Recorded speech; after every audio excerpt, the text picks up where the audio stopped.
Hello and welcome to Broadcasting Scotland, the full Scottish. Today I'm joined by Hugh Marshall from Wales and from Siobhan Tolland from Dundee. Good to have you with us Siobhan. today. Siobhan. I am infamous for my mispronunciations, so get used to that. My apologies. Good to have you with us. We start with the Ukraine update, which challenges my pronunciation on names, no doubt. Ukraine staged a major drone attack on the Russian city of Kazan, 1,000 kilometres from the front line on Saturday, damaging residential buildings and temporarily shutting down the airport. A drone smashed into a high-rise apartment block and damaged a skyscraper in the city of more than 1.3 million, but there were no casualties, local officials said. Videos posted on Russian social media networks showed drones hitting a high-rise building and setting off fireballs.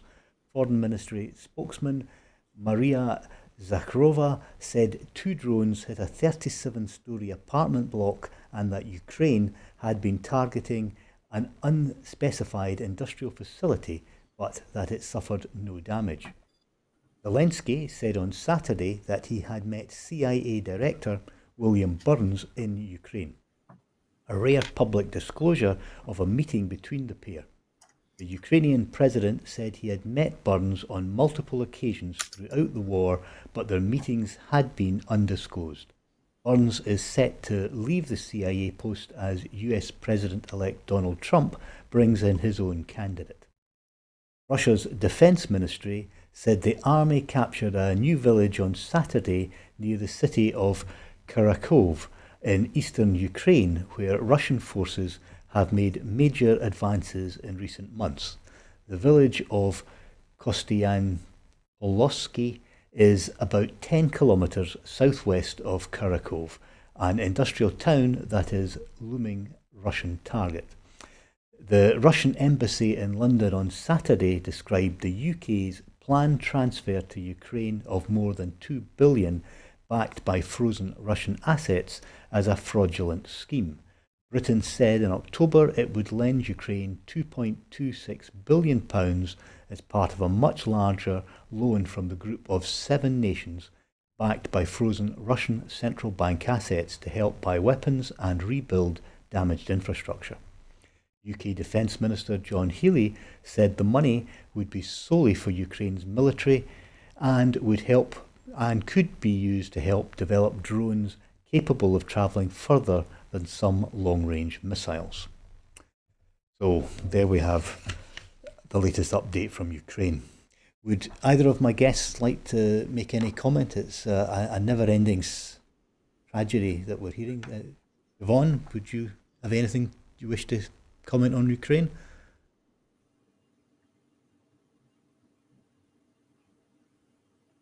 Shall I? It's Hugh here. I think it's very interesting that with the Trump administration coming in, there was talk coming out of the United States last night that Trump had said that he was going to continue to support Ukraine. Although, what that means in reality is a different thing. But it does look as though Ukraine are trying their best to make as much sort of territorial gains, because I think they realise now that there has to be some negotiation at some point, so they want to be in as strong a position as possible. Yeah, no, thanks for that, Hugh. Siobhan, can we bring yourself in? Is there anything you would like to add? I think the Trump factor kind of takes us into another territory, unfortunately, another level of violence that we perhaps might see. And, Hugh was talking about, Trump saying that he would support Ukraine. Well, it's that distrust of what Trump does. It's the unpredictability of his character and his policies, well, that can allow us a kind of to see a whole kind of new level of tension. I think this kind of back and forth relationship between the US and Russia under Trump's rule will be interesting as well. It's a long, drawn out invasion, this, and it does need some kind of resolution. I'm just not sure that Trump's going to be the person to bring that. If anything, it might see an escalation of Russian aggression, actually. Yeah. No, thanks for that. I think it's a very worrying time for everybody involved, and it does seem to be dragging on forever. And I think we often forget that the conflict really began in 2014 with the annexation of Crimea. Yeah. Which takes us on to our next tragedy that's unfolding, which is, of course, the situation in Gaza and the Middle East. And while there was some room for optimism, I think, over the last few days with what was happening in Syria, Gaza, unfortunately, civilians are still being killed and continuing to die. The current totals are estimated as being 45,227 Palestinians killed and 107,573 wounded since the 7th of October 2023. And a rising total in Lebanon of more than 4,061 killed and 16,662 wounded. Despite discussions seeming to move closer to a ceasefire, we're still hearing daily deaths, attacks on hospitals and schools. I don't know if either you or Siobhan have any comments. Siobhan, can I bring you in first? It's a situation that is absolutely heartbreaking. I think it's the human rights disaster of the year, if not perhaps the decade. It's changing the ideological ground on human rights upon which we were supposed to walk. We're sitting, I think it was Nadia Al-Nakla said, we're sitting watching a genocide live and feel powerless to stop this. We are going to be talking about the far right soon in the programme, but let's be clear that Netanyahu is a right-wing government, and the minute that they came in, the Israeli settler movement increased in their violence in Gaza and across Palestine. There are extreme far-right settlers within the Netanyahu government. We are dealing with a far-right government, the most far-right that Israel has ever seen, actually, and that is not disconnected from the genocide that is occurring there. It is a terrible, terrible situation, and I'm going to shout out for Humza Yousaf here, who's obviously announced this week that he will no longer stand for the Scottish Parliament in 2026, but one of the great, I think, international aspects that he did in his first ministership was to consolidate Scotland in its history, who stood up against this genocide. And I think that is something that we should all be very, very proud of, and that's something that Humza did in his first ministership. I think the sooner we consolidate and call this out for what it is, the sooner we can find a resolution. The problem that we have, of course, is that Netanyahu is clinging on to power, and the only way he can cling on to that power is to continue what he's doing within Gaza. Oh, thank you for that, Siobhan. You, can I bring yourself in as well? Yeah, I just agree 100%. It's worrying, and I think, again, with Trump coming in, or shall I say Elon Musk coming in as president, the far right are going to be given a license to do what they want. And Netanyahu has demonstrated clearly what's important is his own sort of bid to stay in power. And it's sad. I remember we mentioned this the last time I was on Broadcast Scotland. When I was growing up, the United Nations was a body that people listened to and feared their interactions. And sadly, it's lost all its powers over the years. And we're now in a new world. And 2025, it's going to be an interesting year, but a worrying year. Oh, thank you for that. And indeed, I think it's a worrying trend that we're seeing this rise of far rightism right across the globe, in fact. But of course, at home, some of our own media perhaps haven't done enough to counter or even challenge. And I mean, issues like Gaza were sadly very silent during the election period, when perhaps all the parties should have been challenged on their stances on such a key issue. However, that's not the only issue, of course, and we've seen the normalisation of the far right coming in, and as we've seen the supposed offer from Elon Musk in America of as much as potentially 100 million to Trump's Farage supporter. What impact could that have on buying a UK election? And that's before we get into micro-targeting and use of social media channels that he has access to as well. So if we fail to address extremist ideology, this normalisation is being amplified, and a very dangerous position. Siobhan, can I bring you in first for some comment? I mean, I'm a local councillor in Dundee, and I'm going to be honest, it is something that preoccupies my thinking at a local level as well as a global level, because we have communities that are struggling a lot.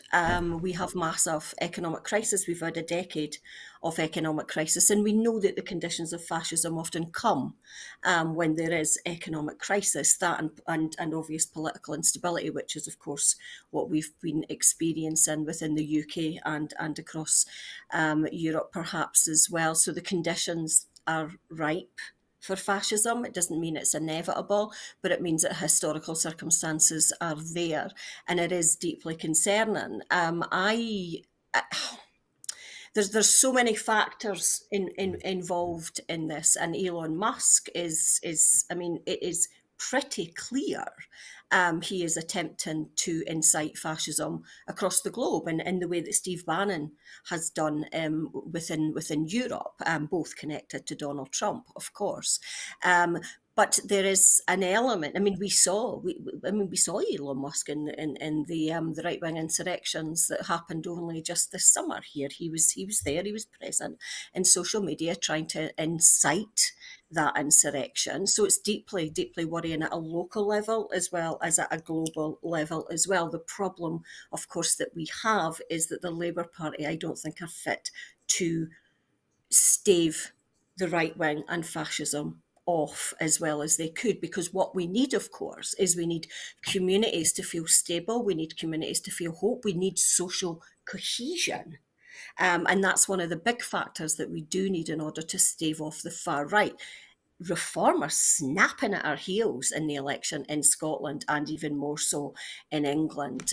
So it's a deep, deep problem if we don't give communities hope, if we don't offer them social cohesion, if we give them disillusionment, then they will move to the right. That's kind of how the right wing works. It kind of seeps in, it offers very simplistic solutions, which never actually, which never actually work, but it offers those simplistic solutions which are deeply racist, deeply misogynistic, and it preys on the vulnerabilities of communities. I visited the International Women's Centre in Dundee just last week there, and there is fear amongst the women. I mean, the kind of the secretary was telling me that the women were scared to kind of go to Baxter's Park, just the park along the road, because they were worried about the reaction that they would have. So they had to do some kind of bit of outreach work there about kind of like making the women feel comfortable and safe walking about in their own city.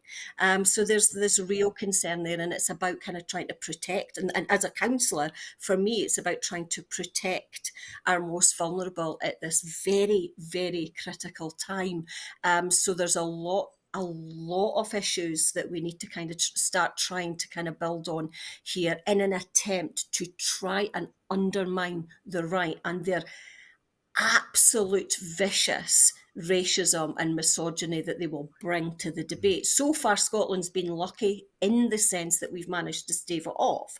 And I think that's in part because of the independence movement, because that was a social democratic, left of centre, hopeful alternative to the right-wing conservative government that we had for nearly a decade. But if we begin to crumble, as the SNP's obviously kind of just tumbled in the polls a little bit. The Labour Party are crumbling in the polls a little bit as well. If we see those destabilisation of those traditional political parties, if there is no longer hope for people, then those are the circumstances in which fascism will thrive. So it's all to play for, I think. That sounds a terrible thing to say, but it's all to kind of work for. I think in 2025, there are going to be big battles ahead at a local, national and global level, I think.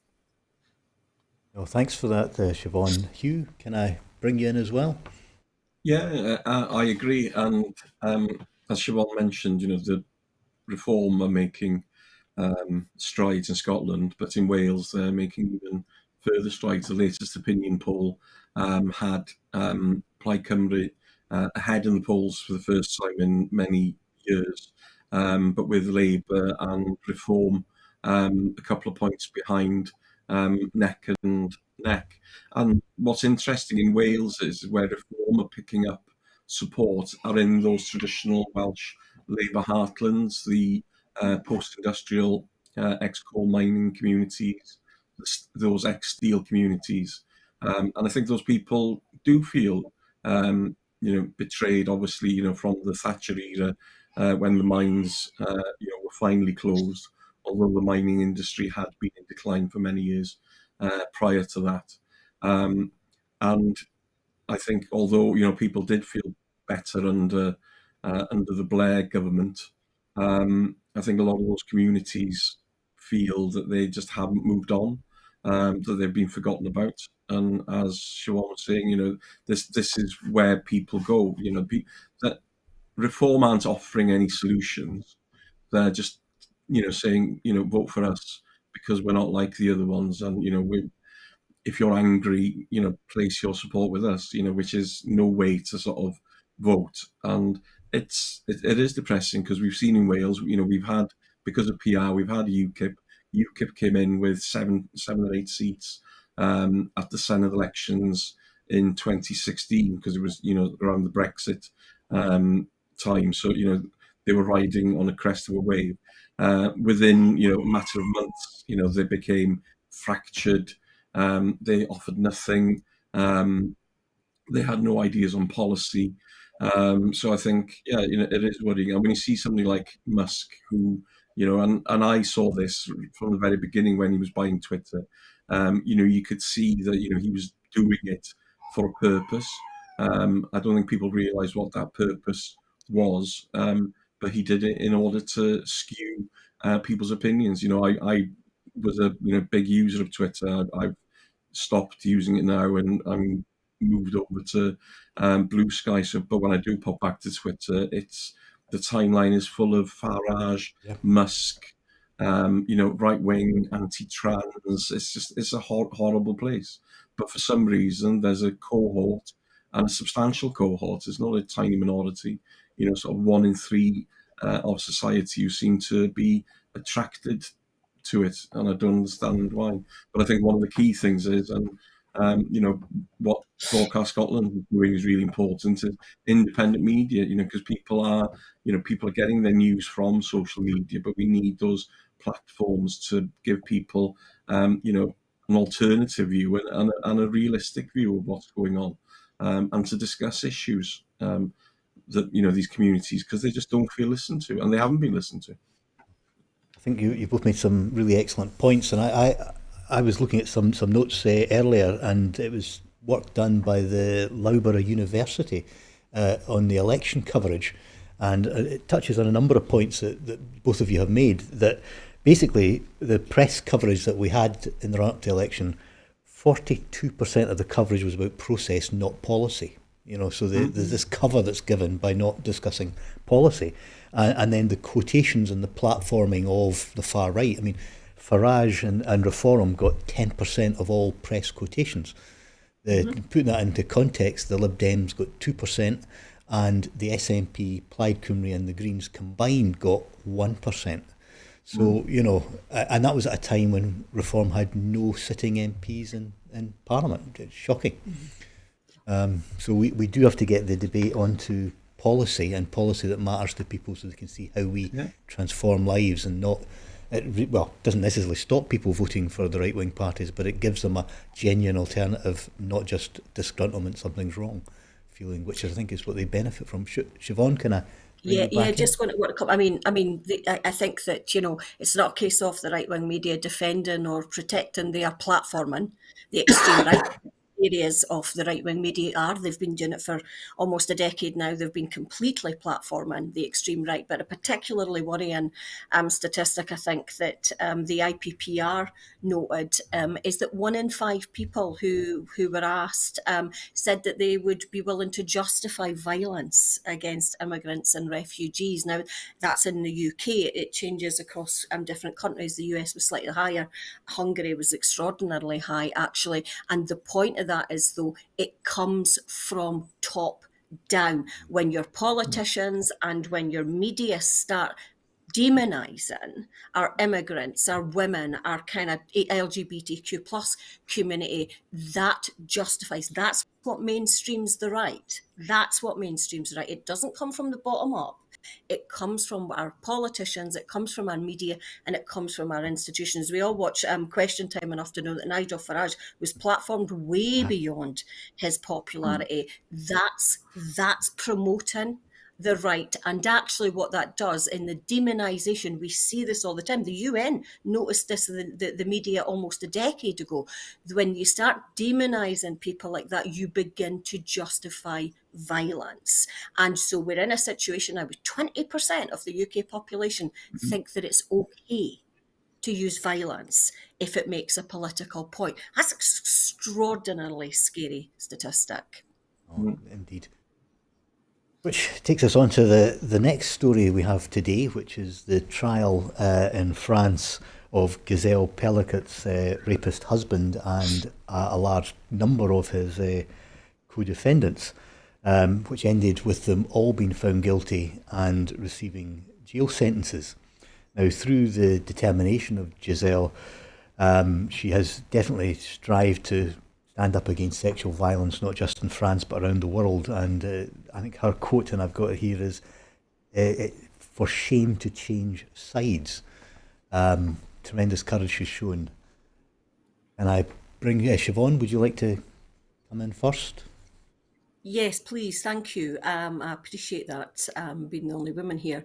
I think that it is an absolutely horrific situation, and the bravery of Gisèle to kind of, waive her anonymity here, and to do, as you said, basically force shame to change sides, because every woman knows that sexual assault, sexual violence, sexual harassment, sexual bullying, all those kind of things, that comes with shame on the women, something that we should have done. We internalise that culture that women should have acted somehow differently in order to protect themselves. Well, men should have acted differently in order not to sexually harass, sexually assault. And it's one of those kind of sweeping scales where we get kind of everyday microaggressions of sexual harassment to this absolutely horrific situation. And there's one particular guy, and I can't quite remember his name, but obviously he was sentenced, I think it was to about 8 years for rape. He said that, it wasn't rape because, I got her husband's permission. That is just, that blew my mind. And seemingly that was kind of quite, that was one of the defences that some of the guys actually used here, that the husband's permission meant it was not rape. The woman was drugged. She was completely out of it. It was completely no consensual there, but her husband had the right to decide who had consent and who had not. That's how that particular rape was justified. It was absolutely horrific. It raises a whole host of issues. They're calling, it was like 51. I think that they suspect something like 72 perpetrators, but only 51 were charged. 83 or more, I've seen. Yeah, because they couldn't actually find the men, but they're calling them Mr. Everyman because it went across all demographics, all ages, all types. I suppose there was no type here, which makes it particularly worrying, I think, because it's Mr. Everyman, every single type, we're involved in that, and that normalises. We're talking about normalising the right, but that act in and of itself, that 10 years was normalising rape. One of her neighbours, that was the only man that she recognised, it was one of her neighbours. So we have this situation here of that normalisation of sexual violence. Amar Anwar said a few years ago that, the rape conviction was so low that it was beginning to look like it was decriminalised. So even though we have a legal structure, it's not sufficient in order to kind of, call men male rapists to account, any rapist to account. So we have this kind of structure of normalisation of sexual violence as well. And it's not distinct from this increase in far right. Misogyny comes with far right policies. The more misogyny, the more far right we tend to go. It's one of the signs that we're moving more to the right as well. So we have this complete horrific case with a woman of extraordinary bravery, actually, that she should waive her right to anonymity to show that women should have no shame. And yeah, let's shift that blame. Let's shift the blame on what it is. It is a culture of misogyny that breeds, incites and encourages violence. And that's something that's deeply disturbing. And it's shocked the world, I think. I hope something good culturally, ideologically comes from this and that we begin to see change. It's just that we see so many cases now of violence against women that we were shocked and then we just moved back into cultural norms again. Well, thanks for that, Siobhan. I mean, I was shocked by how lenient I thought the sentences were, given how horrific the case was. But it got me to prompt to just how big a scale of a problem is this, and shocking to find out, according to Rape Crisis, that 1 in 30 women will face a sexual assault in any given year, which is a terrific figure for all the wrong reasons, and that 1 in 4 in their lifetimes will face such an experience. And that, I fear, might even underestimate the scale of the problem. You can bring yourself in. Yeah, it's difficult to add to anything that Siobhan said. I agree wholeheartedly. But what was really disturbing about this case was the fact that he was only caught sort of by accident because he was questioned about some upskirting photographs he'd taken, and the police found this footage as part of that investigation. So it does make you wonder, how widespread this is. The fact that there are online groups that discuss this and arrange it is horrific. But also, you see again, we're going back to the far right. These people, the misogynists, the Andrew Tates. They all seem to be in, some sort of column of, they identify with, things like cryptocurrency. It's, it's just unbelievable, and as somebody, I've got 2 young daughters, and it does worry me, especially when you see, the fact that people like, Andrew Tate now is being seen as, sort of a role model for lots of young men. And I know that schools, have an issue with boys because of, what they're seeing online. But, we have responsibility as parents to make sure that, our children, boys and girls, are raised, as decent individuals. Well, thank you for that, Hugh. I think that's the prayer that we all have to send, that society does become a bit more decent. And it is connected, I think, as Siobhan had pointed out earlier, with the rise to the far right. The two go hand in hand. Our next story.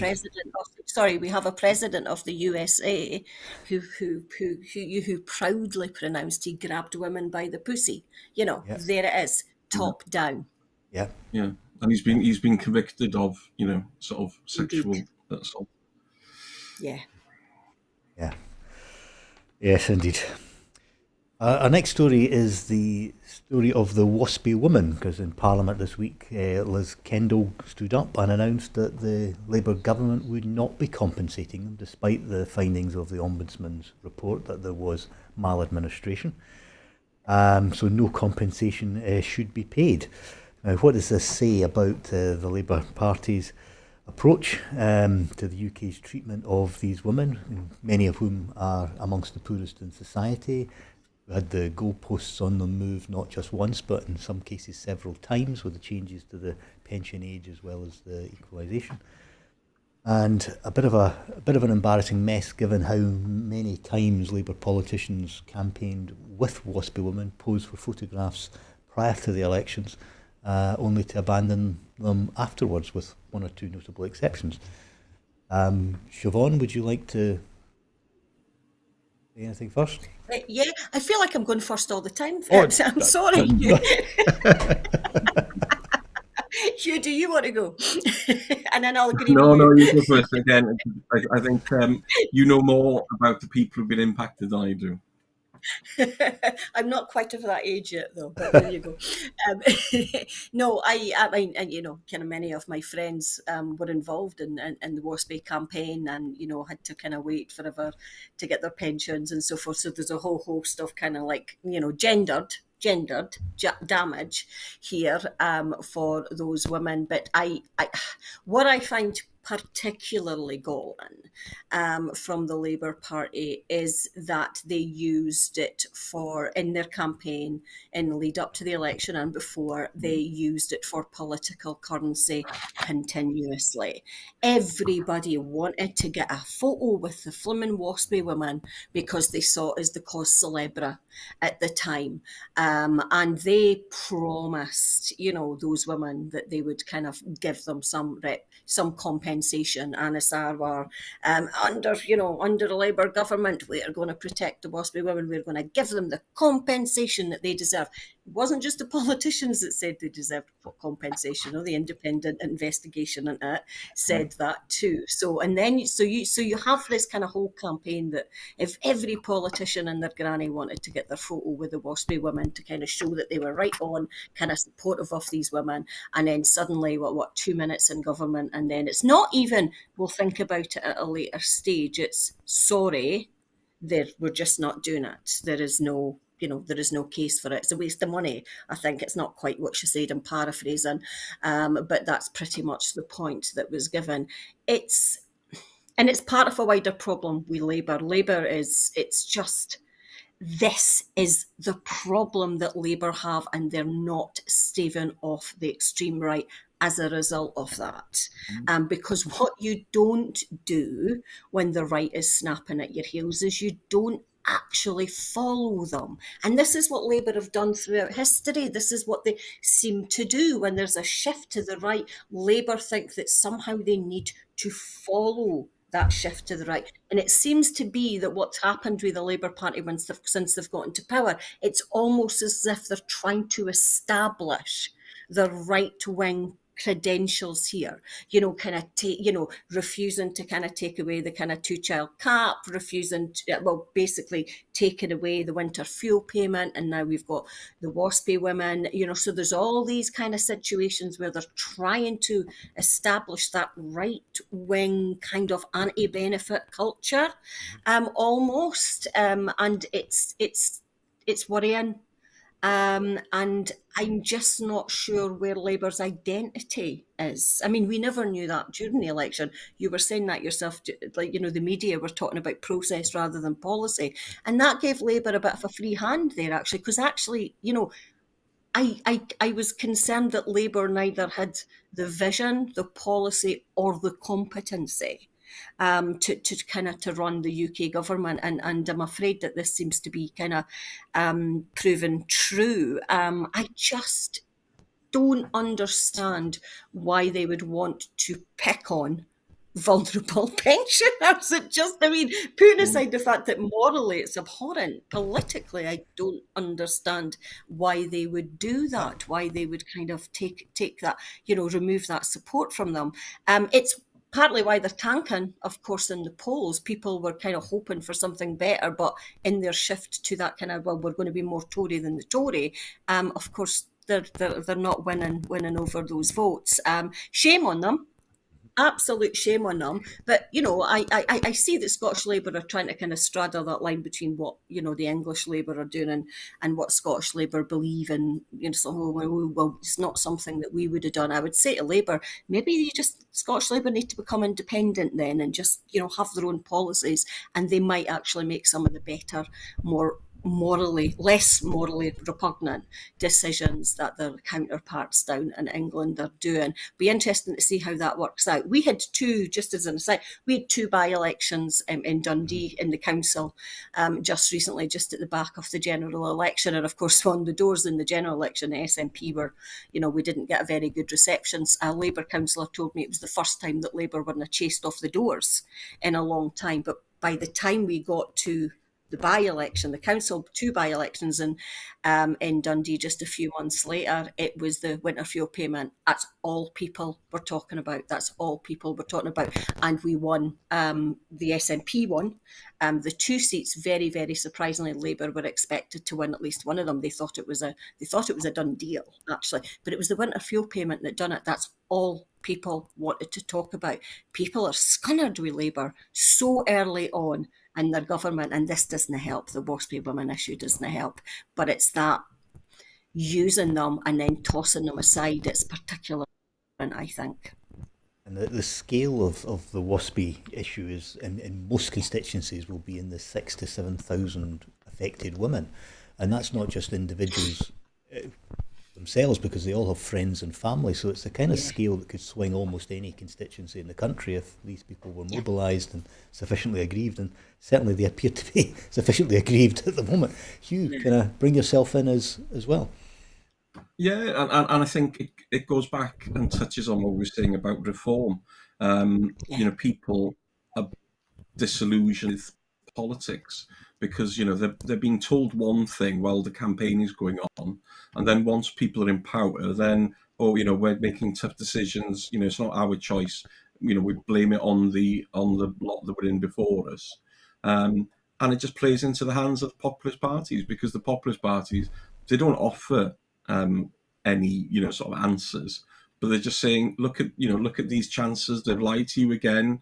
We're the ones who will support, will back you, and again, it's just adding more fuel to the fire. But it does, it's. I think Labour, in fairness, they're getting some stick for their first few months in government. They did inherit an incredible mess from the Conservatives. It wasn't just a financial mess; it was just a mess because they'd stopped actually governing. And I think they have made improvements. And they, the whatever people think of the national insurance rises, it has meant there's more money coming into health and education and into public services. So it's not like they're doing a really bad job, but they're just really bad at communicating, and they're picking the wrong fights all the time. And I'm afraid that Starmer and Reeves, they're just awful communicators, and I think that's what's going to be their undoing. I think Angela Rayner is far more personable, and you get people like Andy Burnham who people can relate to. But I just think people just can't relate to Starmer and Reeves. They're like some sort of strange automatons.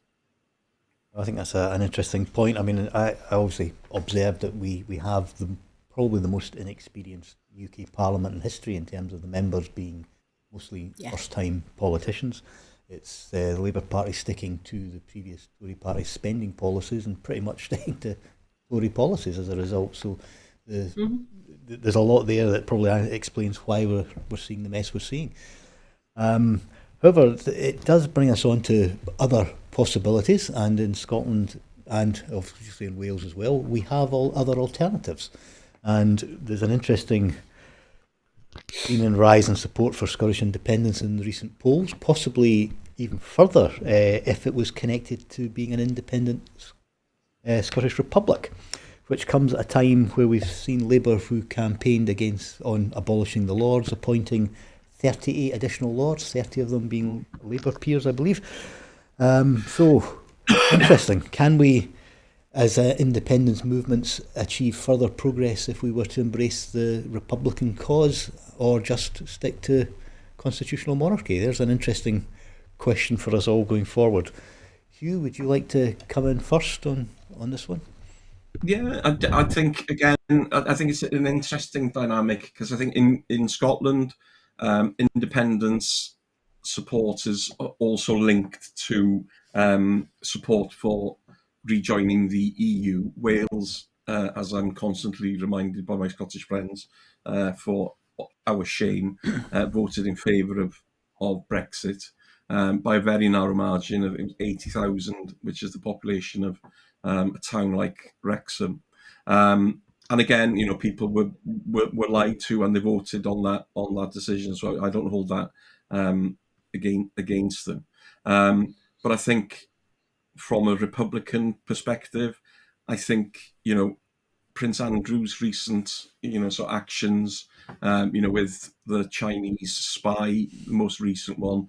I think people are just getting fed up with the royal family. I think they seeing them now as sort of they were supposed to, and I think the Queen was a much loved individual. People did admire her and like her, regardless of what you feel of the royal family.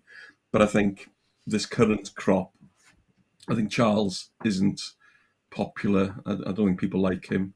I don't think people like Queen Camilla. And I think William and Harry, when you look at the younger generation, I think most of them are siding on the side of Harry and Meghan. So yeah, I think I think it's they need to be sort of they're supposed to be slimming down, and I think the media has to play a role in this. I'm sick of hearing about Camilla having a chest infection, when there are people literally, having to choose between heating and eating, and that we're still being, this nonsense is being reported as news. So personally, sooner, we do get rid of the royal family, the better. But I'm not sure from an independence perspective. I think what's important is that you've got, the tools to be able to sort of manage your own affairs, and that's the most important thing for me. Mm-hmm. Yeah. Well, thanks for that, Hugh. Siobhan, can I bring you in as well? Yeah, it's an interesting one actually, and I'm slightly surprised. I mean, my understanding is it's only one poll, especially in terms of the monarchy, and it's not something that we've necessarily pulled on a lot over the years as well. But it's often I mean, I noticed that Believe in Scotland did a few polls a few years back as well, that when you connect independence with things like a well-being economy, yeah, then support for independence goes up as well. So, and I think Believe in Scotland have that kind of understanding. I think that when you connect independence to certain core issues, ideological issues, then you can actually begin to build, and that's the point of independence, isn't it?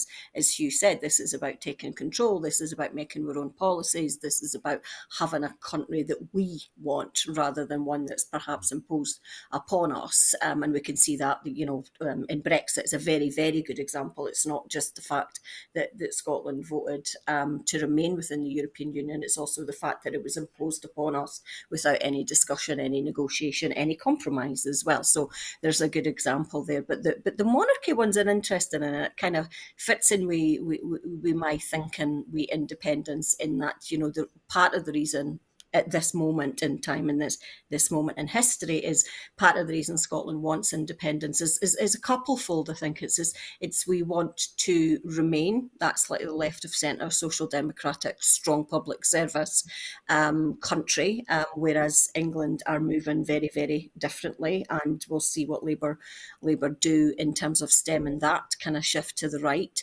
But Scotland wants to retain those social institutions, that social contract, I think. And I think that the monarchy issue reflects that sense of justice, perhaps that sense of equality that I think is tied up with that notion of independence.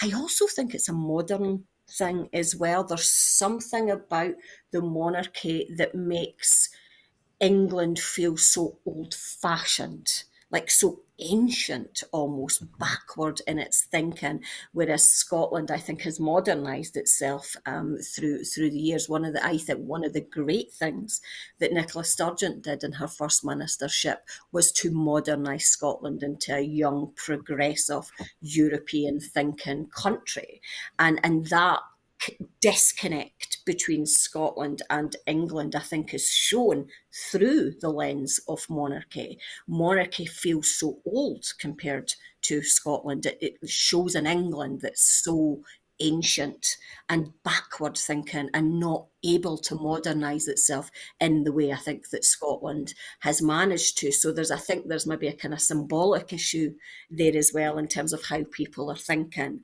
in terms of independence, and independence is about almost modernisation of a new pro-European Scotland, as Hugh mentioned.